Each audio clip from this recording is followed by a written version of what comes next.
आज का अपना टॉपिक रहेगा पार्थिव दूरदर्शी। तो पार्थिव दूरदर्शी में ऐसा क्या है जो इसको खगोलीय दूरदर्शी से अलग बनाता है। खगोलीय दूरदर्शी में वस्तु का अंतिम प्रतिबिंब वस्तु के सापेक्ष उल्टा बनता है, और जबकि पार्थिव दूरदर्शी में अंतिम प्रतिबिंब वस्तु के सापेक्ष सीधा बनता है। क्या होगा कि अगर खगोलीय दूरदर्शी से हम ज़मीन पर स्थित चीज़ों को देखें तो वो हमको उल्टी नज़र आएगी। तो उल्टा ना दिखे इसके लिए खगोलीय दूरदर्शी में ही एक ऐसा प्रबंध किया गया जिससे बनने वाला अंतिम प्रतिबिंब सीधा बनता है। तो वो जो अलग से व्यवस्था की गई है उसमें क्या किया गया है कि एक लेंस अतिरिक्त डाल दिया गया है अभिदृश्यक लेंस और नेत्रिका लेंस के बीच में, जिसको प्रतिलोमक लेंस कहा जाता है, जिसकी वजह से बनने वाला अंतिम प्रतिबिंब वस्तु के सापेक्ष सीधा बनता है। तो आइए देखते हैं कैसे होता है। जो कि दो स्थितियां हो सकती हैं, या तो अंतिम प्रतिबिंब स्पष्ट दृष्टि की न्यूनतम दूरी पर प्राप्त हो रहा होगा, या अंतिम प्रतिबिंब अनंत पर प्राप्त हो रहा होगा। तो इसको बेहतर तरीके से समझने की कोशिश करते हैं। भले ही हम लोग बार बार किए हैं, और बार बार करना ज़रूरी भी है क्योंकि एग्ज़ाम में अक्सर आने वाले क्वेश्चंस में से हैं ये। तो सबसे पहले एक लाइन ड्रॉ करते हैं जो हमारा मुख्य अक्ष बनने वाला है। तो ये हो गया मुख्य अक्ष। यहाँ पर बनाते हैं, चलिए, ये हमारा हो गया अभिदृश्यक।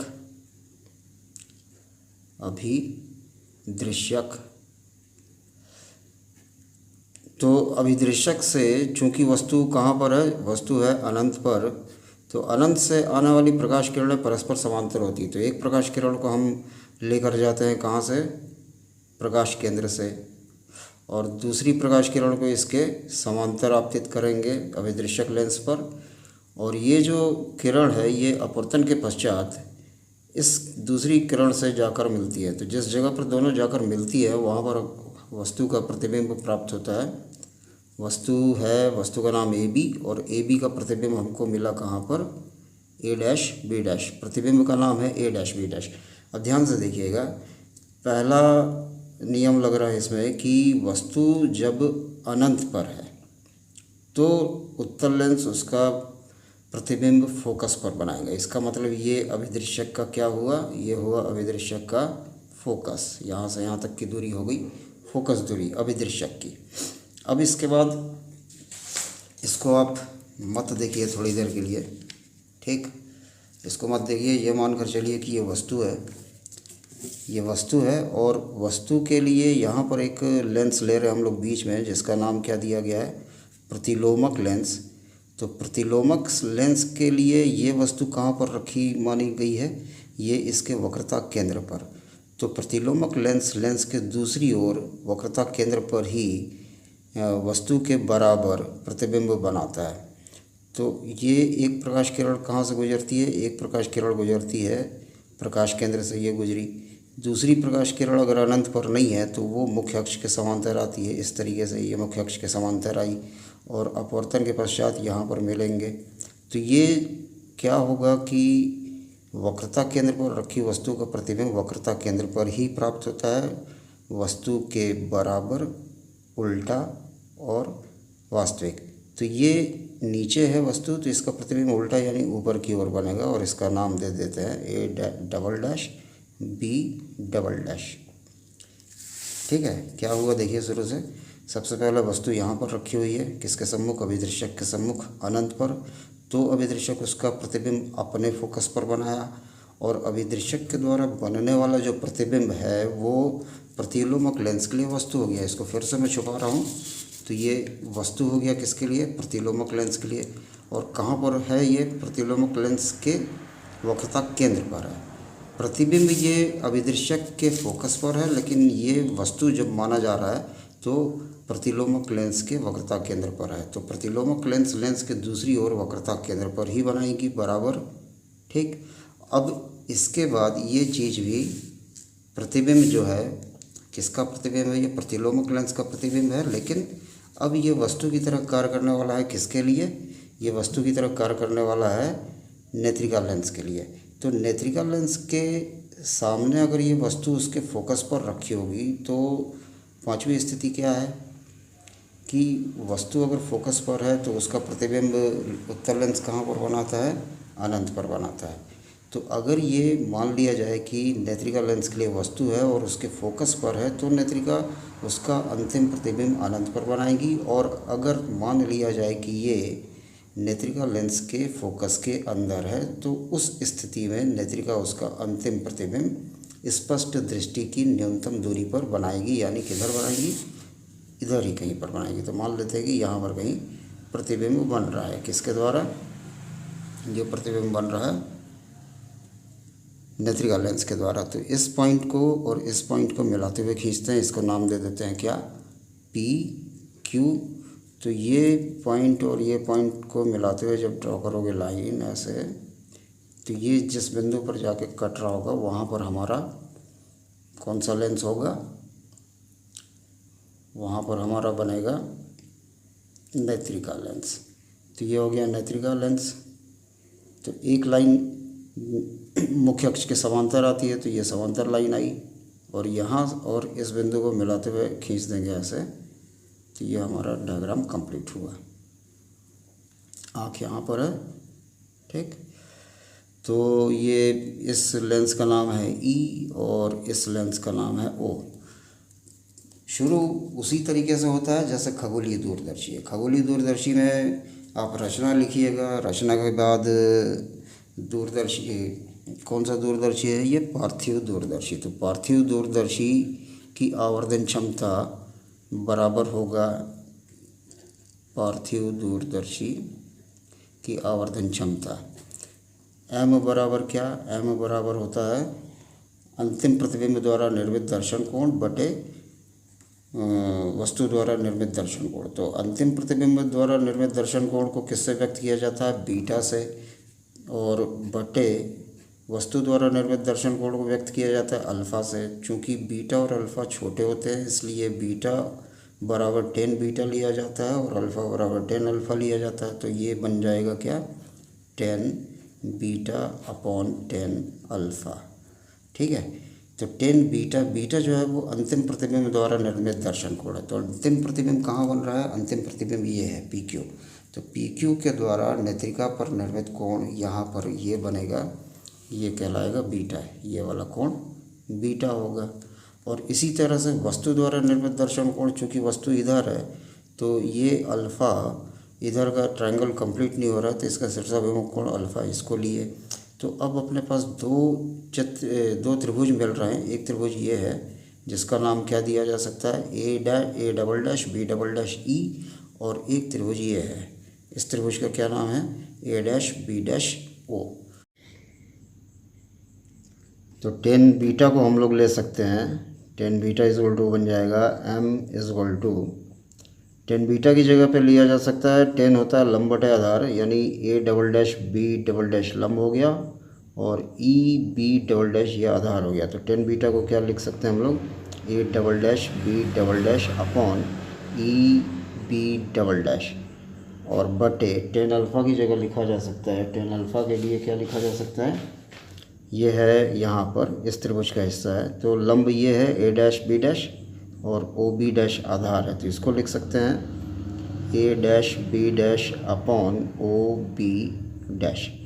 तो m इज इक्वल टू, अब ये पलट के लिखा जाए इसको तो ये बन जाएगा A double dash B double dash upon E B double dash into O B dash upon A dash B dash. तो यहाँ पर ध्यान दीजिएगा, चूँकि A double dash B double dash ठीक बराबर है किसके, ए डैश बी डैश के, है बराबर। क्यों बराबर है, क्योंकि वक्रता केंद्र पर रखी वस्तु का प्रतिबिंब ठीक वक्रता केंद्र के दूसरी तरफ बनता है, वस्तु के बराबर बनता है। तो ये शायद तीसरी स्थिति है प्रतिबिंबों का बनना में। और एक चीज़ की मुख्य अक्ष के ऊपर धनात्मक लिया जाता है और मुख्य अक्ष के नीचे ऋणात्मक। तो A double dash B double dash ठीक बराबर है ए डैश बी डैश के, लेकिन A double dash B double dash जो है वो मुख्य अक्ष के ऊपर है इसलिए इसको धनात्मक लेंगे, और ए डैश बी डैश नीचे है इसलिए इसको ऋणात्मक लेंगे।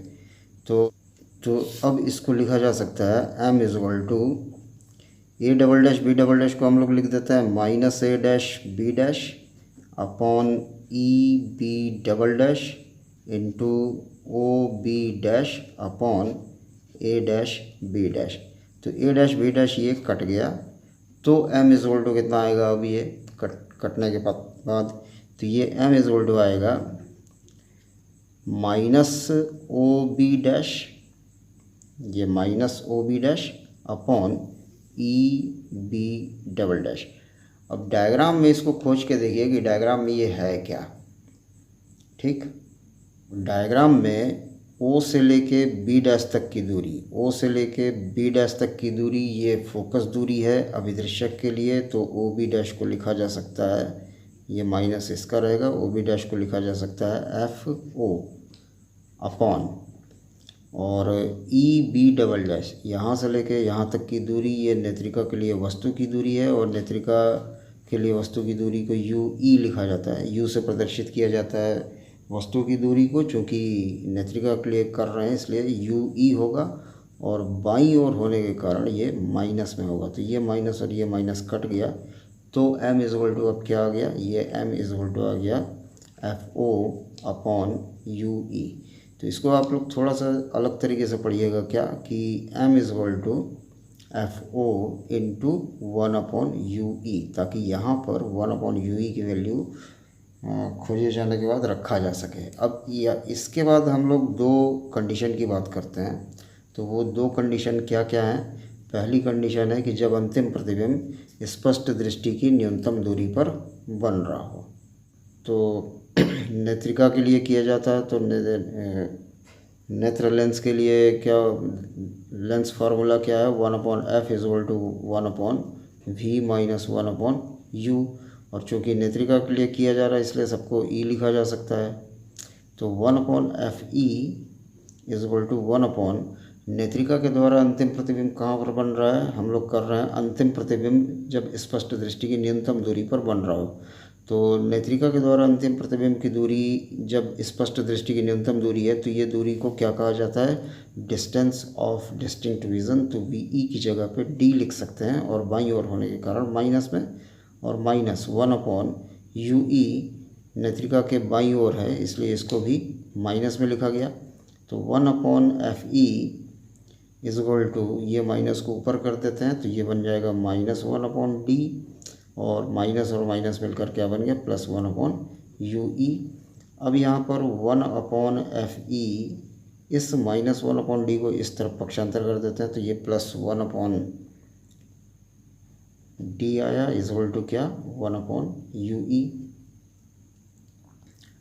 अब इसके पश्चात 1 अपॉन यू ई की वैल्यू को यहाँ पर रख दिया जाए, तो अब ये क्या बन जा रहा है, अब आवर्धन क्षमता m बराबर हमको मिल रहा है, आवर्धन क्षमता m बराबर मिला हमको क्या, F O into 1 upon U E की जगह पे क्या, 1 अपॉन एफ ई और प्लस 1 अपॉन डी। तो m इज इक्वल टू क्या आएगा, यहाँ से एफ ई को हम बाहर निकालेंगे तो F O upon F E, और ब्रैकेट में 1 plus F E upon D. तो ये जो आया ये है पार्थिव दूरदर्शी की आवर्धन क्षमता का सूत्र, और ये धनात्मक आ रहा है। धनात्मक इस बात को प्रदर्शित करता है कि पार्थिव दूरदर्शी में अंतिम प्रतिबिंब वस्तु के सापेक्ष सीधा बनता है। देखिए ये अंतिम प्रतिबिंब है ये, और ये वस्तु है, तो वस्तु के सापेक्ष अंतिम प्रतिबिंब सीधा बन रहा है, और यही चीज़ खगोलीय दूरदर्शी में माइनस का आना इस बात को बतलाता है कि खगोलीय दूरदर्शी के द्वारा बनने वाला अंतिम प्रतिबिंब वस्तु के सापेक्ष उल्टा बनता है। अब इसके बाद इसी सवाल में एक नंबर का क्वेश्चन और बढ़ा आता है कभी कभी, क्या कहता है कि जब अंतिम प्रतिबिंब स्पष्ट दृष्टि की न्यूनतम दूरी पर बन रहा हो, उस स्थिति में आप पार्थिव दूरदर्शी की लंबाई बताओ। तो लंबाई बताने का मतलब ये है कि अभिदृश्यक से लेकर नेत्रिका लेंस तक के बीच की दूरी आपको बतानी है। तो अभिदृश्यक से यहाँ तक की दूरी, चूँकि इसकी फोकस दूरी है, ये FO लिखा गया, और ये प्रतिलोमक लेंस के वक्रता केंद्र पर है, यानी 2F पर है। तो इधर 2F है तो इधर भी 2F है। और ये यहाँ से लेके यहाँ तक की दूरी क्या है? वस्तु की दूरी है UE, यानी लंबाई, पार्थिव दूरदर्शी की लंबाई अंतिम प्रतिबिंब स्पष्ट दृष्टि की न्यूनतम दूरी पर बन रहा होगा। उस स्थिति में क्या आ रहा है? FO plus 4F। ये 4F कहाँ से कहाँ आया? ये 2F प्लस 2F, यहाँ से यहाँ तक का 4F हो गया, और ये दूरी क्या होगी? UE। और जब अंतिम प्रतिबिंब अनंत पर बन रहा होगा, दूसरी स्थिति, उसके लिए कुल लंबाई कितनी होगी? यहाँ से यहाँ तक होगा FO, यहाँ से लेके यहाँ तक होगा 4F, और ये UE ना कहलाकर FE कहलाएगा जब अंतिम प्रतिबिंब अनंत पर बन रहा होगा। तो क्या कंडीशन आएगा? इसकी कुल लंबाई आएगी FO plus 4F plus FE। तो ये टॉपिक उम्मीद करता हूँ कि बेहतर तरीके से समझ पाए होंगे, और अगर कोई दिक्कत हो तो व्हाट्सअप करिए या कमेंट करिए, जो भी है, लेकिन किसी न किसी तरीके से इसको हल करना सीखिए, क्योंकि ये जो किरण प्रकाशिकी के चैप्टर से ये जो टॉपिक है प्रकाशिकी यंत्र, यहाँ से 5 नंबर का एक सवाल अनिवार्यतः आता ही आता है। ठीक, पढ़ते रहिए।